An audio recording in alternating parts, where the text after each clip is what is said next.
Assalamualaikum warahmatullahi wabarakatuh untuk mahasiswa kami yang muslim, dan selamat malam, salam sejahtera untuk adik-adik mahasiswa non-muslim. Baik, kita masuk kini kuliah keempat, yaitu media baru dan media sosial dalam politik.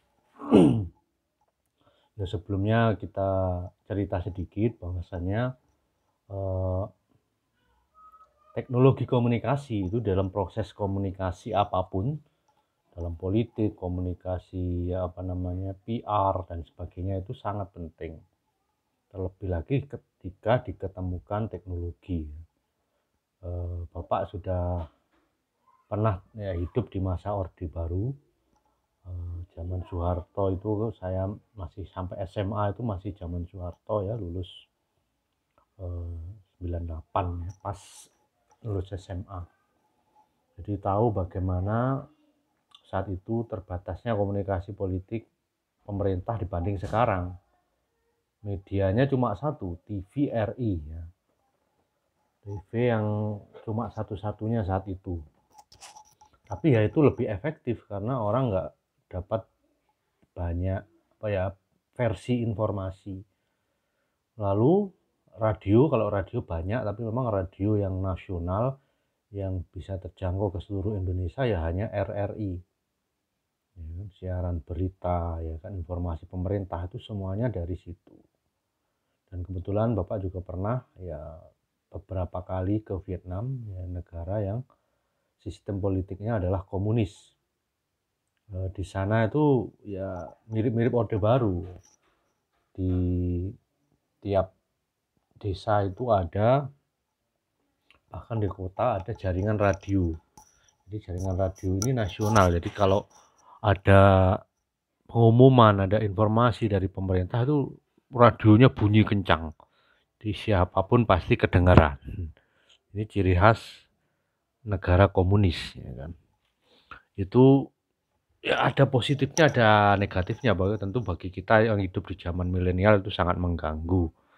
Tapi dari sisi penyampaian informasi dan sampainya informasi itu kan sangat efektif karena ya cepat ya, dan tepat sasarannya.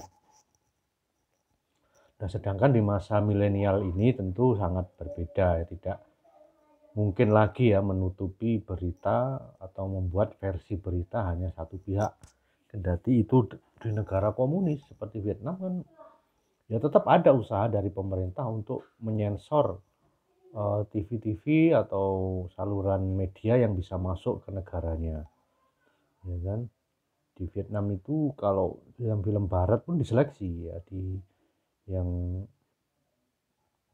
menyerang atau yang terkait film-film yang terkait dengan komunisme atau sejarah komunisme melawan barat itu disensor, tidak ditayangkan. Atau sejarah-sejarah yang kejelekan dari sosialisme, komunisme juga tidak ditayangkan. Jadi teknologi komunikasi itu perannya sangat penting ya dalam komunikasi saat ini. Ya, perannya sangat menonjol di tengah masyarakat industri yang berubah menjadi masyarakat informasi. Lalu bagaimana sesungguhnya perkembangan teknologi komunikasi tersebut pada teori komunikasi ya, khususnya teori komunikasi politik, yang itu yang akan kita diskusikan ya untuk pertemuan kali ini. Pada era teknologi komunikasi ini ya tentu melahirkan media berbasis internet, media baru dan media sosial yang kemarin sempat kita singgung. Media sosial ini sangat efektif untuk kampanye. Di negara demokrasi tentunya, kalau negara otoriter ya tidak ada proses seperti negara demokrasi. Keduanya saling membutuhkan dan terikat satu sama lain.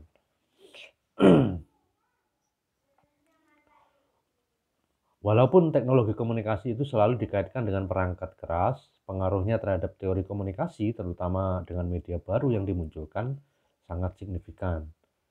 Selain membalikkan sejumlah mitos komunikasi massa, perkembangan komunikasi juga mengubah mode atau cara berkomunikasi, termasuk pada aktivitas atau praktik politik. Mick Omber dalam bukunya tahun 2003 mengaitkan teknologi komunikasi dengan kebudayaan melalui beberapa sudut pandang. Pertama, teknologi komunikasi dianggap sebagai faktor yang determinan, independen, dan bisa menciptakan perubahan bagi masyarakat. Kedua, teknologi komunikasi sebagai produk industrialisasi yang diciptakan secara massal dalam jumlah yang sangat banyak. Ketiga, teknologi komunikasi melahirkan alat yang baru dan tidak semua orang bisa mengenalnya dengan baik. Kekuatannya saling mempengaruhi antara teknologi komunikasi dan kekuatan sosial yang ada di masyarakat. Jadi itu ya, media baru yang sangat berpengaruh, perannya sangat signifikan di dalam proses komunikasi politik. Ya kan? New media atau media baru ini segala bentuk dan fungsinya ya kan memang tidak 100% menggeser media lama atau yang tradisional sudah ada sebelumnya. Karena media tradisional ya tetap dibutuhkan oleh masyarakat, ya terutama di daerah-daerah pelosok. Ya tentu yang dari NTT ya ke Jawa ada banyak perbedaan ya ketika pemerintah daerahnya menyampaikan komunikasi politiknya. Medianya juga berbeda, ya lebih banyak tentu dan lebih canggih di Jawa karena sebagai pusat industri.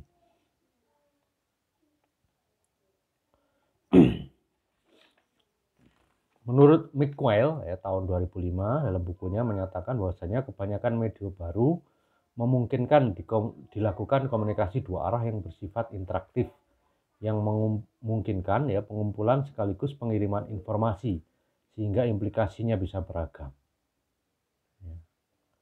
Kemudian ini beberapa 5 hal yang penting terkait karakter yang membedakan media baru dengan media lama atau media tradisional. Ya, pertama, paket switching. Ya, paket switching itu memberikan cara yang berbeda dalam menyampaikan sebuah pesan. Dengan paket switching yang dimiliki internet, data berupa teks, gambar, dan suara dapat dikirim secara bersamaan tanpa berkurang sedikit pun. Nah, ini yang saya yakin sudah biasa ya. Kalau zaman saya tentu tidak biasa dulu. Dulu SMP itu belum ada HP saya. SMP itu alat komunikasinya adalah telepon umum, ya pakai koin. Mulai SMA itu sudah muncul tapi belum banyak yang punya HP. Kuliah itu mulai banyak beberapa yang punya HP. Saya HP pertama waktu kuliah itu Nokia 3530, itu hanya bisa ya mengirim SMS. Ya, tidak sama telepon, tidak ada paket data untuk mengirim gambar, hanya bisa Bluetooth atau infrared. Itu sangat besar perbedaannya, ya kan. Tentu tidak bisa kita melakukan komunikasi melalui HP itu ya, misalnya pemerintah memberikan pengumuman yang maksimal, tidak bisa ada gambar, tidak bisa ada video, ya kan. Suara juga. Itu yang pertama terkait 5 karakter yang membedakan media baru dengan media tradisional. Yang kedua itu multimedia. Pesan yang dikirimkan melalui media internet dapat dikemas dalam berbagai bentuk, baik suara, gambar maupun video. Semuanya dapat disajikan secara bersamaan dan melalui beberapa channel. Ya. Dulu awal-awal kuliah itu email itu cuma Yahoo Mail. Tapi sekarang ada email bisnis, ada Google, ada Hasmail, ada yang email aman, ada enkripsinya. Itu semata-mata adalah demi keamanan. Jadi kalau memang yang berkomunikasi itu level intelijen, itu tidak pakai Google Mail, ya kan? Gampang dibocor atau gampang dibuka begitu. Nah, itu komunikasi politik yang aman. Yang ketiga, interaktif. Ya, tidak semua media konvensional itu bersifat interaktif, di mana komunikator dan komunikan bisa saling berhubungan real time, seperti video call. Dalam konteks media baru sebagai sumber informasi, pengguna dapat menjadi produser dan konsumen dalam waktu yang bersamaan. Pada saat mengonsumsi berita, pengguna pun dapat memproduksi berita, baik di halaman sama maupun yang berbeda. Nah, inilah yang disebut dengan istilah procumer, ya, producer and consumer. Jadi interaktif, seperti video call, ya kan, WhatsApp call, ya kan. Kalau dulu video call itu ya cuma pakai HP yang mahal itu kalau mau video call. Tapi sekarang dengan data itu kan lebih murah. Meski ya kecepatan data di negara kita sangat jauh tertinggal. Saya pernah di Vietnam itu kecepatannya 20 Mbps itu wifi biasa. Harganya murah, sebulan itu nggak sampai 200.000. Bayangkan, belum lagi negara Eropa itu kecepatannya bisa ratusan Mbps. Ya kan? Yang keempat, synchronicity, ya, pertukaran pesan yang dilakukan melalui media internet tidak terbatas pada ruang dan waktu. Semuanya bisa dilakukan kapan dan di mana saja. Terdapat dua tipe komunikasi online, yaitu synchronous communication dan asynchronous communication. Nah, synchronous communication atau komunikasi yang sinkron itu dua atau lebih pengguna saling berinteraksi, dapat berinteraksi secara bersamaan. Sedangkan yang satunya, komunikasi asinkronis, tidak mampu menghubungkan pengguna yang satu dengan lain dalam waktu yang bersamaan, yang sangat bergantung pada ruang dan waktu. Tipe ini tidak terjadi pertukaran pesan secara bersamaan dan real time. Yang terakhir, hypertextuality.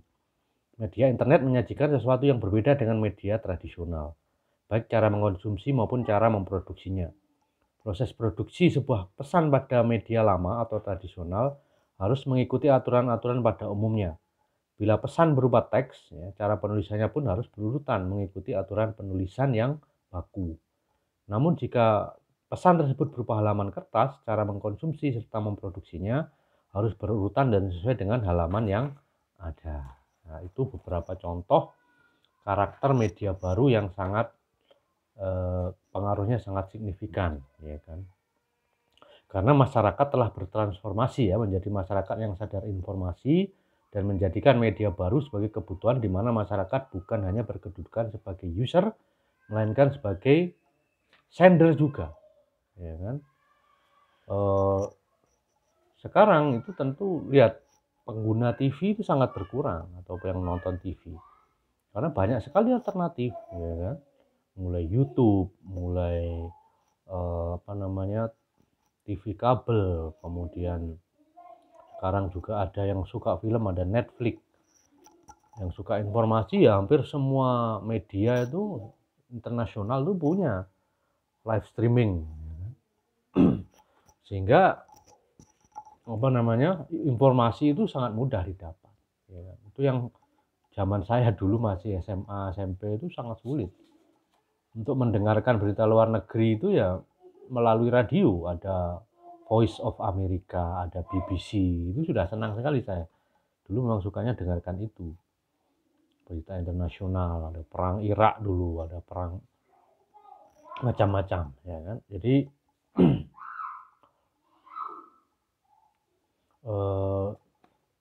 media baru ini itu sangat efektif ya jika dimanfaatkan dengan benar. Kebetulan saya juga punya pengalaman, pernah belajar juga internet marketing, khususnya Facebook Ads. Jadi kita bisa iklan di Facebook sesuai target yang kita inginkan. Misalnya saya jualan madu, ya kan? Itu bisa kita memilih karakter orang yang akan kena iklan kita yang disediakan oleh Facebook. Ya kan? Kita cari umurnya berapa, ya kan? Yang punya sakit apa, ya, pakai HP apa, itu bisa diketahui dengan kita memasang iklan. Kenapa bisa ketahui? Ya karena Facebook punya datanya. Orang yang daftar Facebook kan menyetor datanya secara gratis yang itu dikumpulkan oleh Facebook kemudian dipola. Demikian pula dalam komunikasi politik. Ya, seperti saya pernah contohkan, kenapa Trump kemudian Jokowi itu mengeluarkan biaya yang besar di dalam komunikasi politik melalui Facebook khususnya ya. Ya karena di situ mereka bisa memilih audiens yang mereka pengaruhi dengan sangat tepat, ya kan. Tidak, iklannya itu tidak seperti iklan di pohon atau di jalan-jalan itu kan, yang lihat kan tidak bisa fokus kan, cuma lewat, ada orang iseng disobek, dicoret. Tapi kalau Facebook itu iklan sesuai dengan anggaran kita. Kalau iklannya akan tampil selama 1 bulan penuh kan keluar dan akan muncul di halaman Facebook orang yang sesuai, orang yang ditarget. ya, yang ciri-cirinya sudah dipilih, bisa disediakan oleh Facebook, ya kan? Jadi ya intinya demokrasi itu tergantung kepada pemodal. Nah, itulah memang ada salah satu kritik demokrasi itu ya utopis, karena memang kedaulatan bukan di tangan rakyat tapi pemodal. Siapa yang punya modal dia bisa menjadikan seorang pemimpin. Ya, seperti kasus Jokowi kan juga pemodalnya banyak sehingga dia menang itu ya, bukan karena kualitasnya adalah the best di Indonesia, tidak. Justru sangat banyak yang lebih baik dari Jokowi yang terbukti. Beberapa kebijakannya yang sekarang itu nampak disetir ya, seperti Omnibus Law, melemahkan KPK, undang-undang KPK ya kan, dengan penyidik harus melapor dulu sebelum mau menyadap seseorang. Nah itu ya bukti bahwasanya kedaulatan tidak di tangan rakyat tapi di tangan pemodal. Pemodalnya mau apa? Di Amerika juga hampir sama, pemodalnya tuh biasanya ada kelompok lobbyis, kelompok pelobi. Yang paling kuat itu lobby Yahudi. Jadi lobby Yahudi itu pengen mengegulkan kebijakan apa, ya dia ngumpul lalu melobi ke Senat, melobi ke Presiden, dan muncul kebijakan.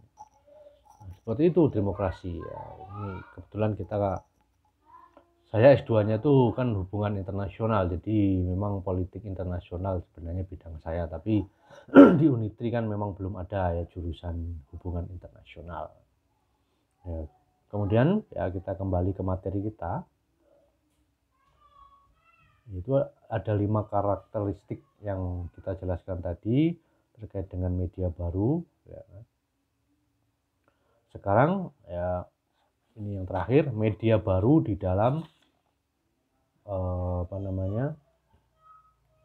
gelombang peradaban manusia. Ini sejarahnya. Dalam tahun 800 sebelum Masehi sampai 1500 Masehi itu gelombang pembaharuan. Peradaban ini dimulai ketika manusia menemukan dan menerapkan teknologi pertanian yang ya nomaden ya, berpindah-pindah menjadi menetap. Ya kan? Di masa ini adalah penggunaan baterai alami yang dapat menyimpan energi yang dapat diperbaharui.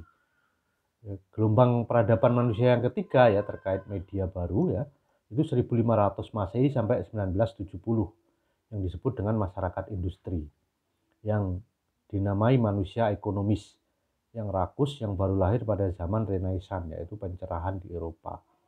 Ini saya juga ada materi Renaissance nanti di YouTube. Implikasinya adalah imperialisme dan kolonialisme muncul pada peradaban kedua.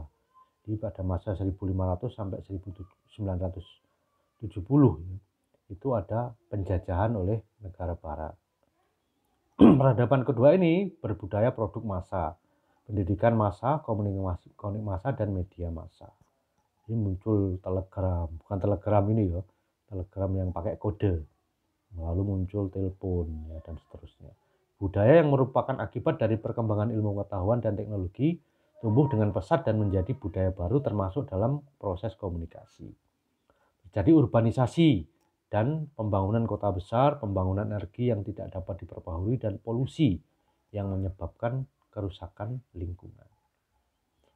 Gelombang peradaban ketiga adalah 1970 sampai 2000 ya, Masehi. Masyarakat informasi yang memiliki ciri-ciri sebagai berikut. Nah, ini kita masuk di dalamnya. Kelangkaan bahan bakar fosil ya, kembali ke energi yang dapat diperbaharui. Internet yang melahirkan media baru dan media sosial mengubah paradigma dan pola pikir dunia termasuk kita. Seperti komunikasi dalam politik di Pilpres 2014-2019. Proses produksi cenderung menjadi produksi massa yang terkonsentrasi. Terjadi deurbanisasi serta globalisasi karena kemajuan teknologi komunikasi dan informasi. Peradaban gelombang ketiga merupakan sintesis dari gelombang pertama dan gelombang kedua. Di gelombang ketiga ini sudah tidak ada lagi penjajahan secara langsung. Ya, kalau penjajahan secara tidak langsung seperti ketergantungan ekonomi, ya, ketergantungan negara miskin dengan negara kaya itu tetap ada, dan itu tetap bisa dikategorikan sebagai penjajahan, tapi bukan penjajahan konvensional di mana tentara datang menaklukkan kemudian mengeruk kekayaan. Nah, itu beberapa hal penting yang akan nanti kita diskusikan di dalam forum diskusi. Ya, boleh tanya di WhatsApp. Nanti saya akan coba jawab dengan sesuai dengan rujukan. Ini yang bab ini nanti kita bagi dua. Ini pertemuan keempat, nanti kelima juga akan masih membahas selanjutannya. Ya, jadi ini cerita tentang media-media baru dalam komunikasi politik yang sangat-sangat mahal sebenarnya ilmunya. Ini ada ilmunya ya. Kalau orang menjadi konsultan politik ya pasti memahami ini dengan sangat baik. Ya, meskipun ya konsultan ya sangat rentan ya untuk menghalalkan segala cara, karena ya namanya politik barat ya, politik yang menghalalkan segala cara. Ya, sulit untuk tidak politik uang, sulit untuk tidak main belakang dan seterusnya. Tapi tentu yang kami ajarkan di sini adalah komunikasi politik yang benar ya, tidak boleh memakai cara-cara yang jelek, ya, menjelekkan, memfitnah dan seterusnya. Karena ya ada UU ITE ya kan. Memang ini perlu banyak kritik sebenarnya, bukan untuk membungkam pendapat yang berbeda. UU ITE itu adalah awalnya untuk menangani maraknya penipuan transaksi online. Tapi sekarang kan yang disasar kan bukan itu, tapi adalah status-status yang sebenarnya ya tidak penting, tapi ketika dituntut karena hukum ya bisa dipenjara. Ya kan? Berapa banyak saya pernah ketipu jual beli online 2 kali, saya lapor ke polisi juga tidak ada tindakan apa-apa. Ya kan? Ya maksimal cuma bisa memblokir rekening pelaku. Nah, itu intermezzonya. Jadi komunikasi politik tadi sudah saya jelaskan beberapa hal penting, nanti dicatat ya kan. Nanti insya Allah ini juga materi yang akan kita keluarkan di UTS ya dan UAS. Dan untuk kali ini ya saya mempermudah mahasiswa ya, karena kesulitan beli paket atau kesulitan sinyal, kuliahnya melalui YouTube. Nanti absennya satu-satu ya ditulis di akun YouTube saya biar saya copy lebih mudah. Tentu yang menonton dan absen awal itu akan mendapat apresiasi dari saya ya. Ditulis ya satu nama. Jadi nanti ada kelas D sendiri ya, kelas D 1, 2, 3 sampai selesai ya.